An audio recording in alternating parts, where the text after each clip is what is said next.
The F6 E4 error code on a Whirlpool dishwasher indicates a leak.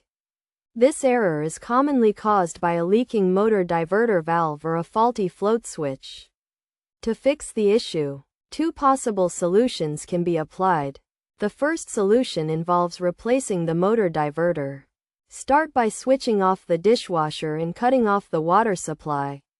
Then remove the screw securing the dishwasher in the cabinet and pull it out. Next, remove the bottom rack and spray arm, followed by the center spray hub and lower wash arm. Engage the wash system from the center hub. Tilt the dishwasher to access the diverter motor assembly, and remove the two wire harnesses from the motor. Unscrew and remove the old diverter motor. Grease the top half of the new motor assembly, and install it using the mounting screws. Reconnect the wire harnesses and reassemble the dishwasher.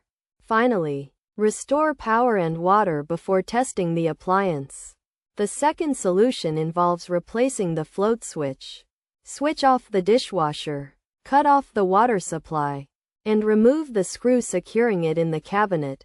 Pull out the dishwasher, remove the lower access panel, open the door, and empty the dishwasher. Tilt the dishwasher, remove the lower access panel, and take out the float switch housing to expose the switch and actuator.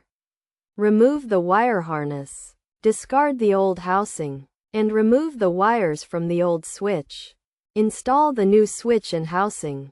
Reassemble the dishwasher, reconnect the water and power, and test it.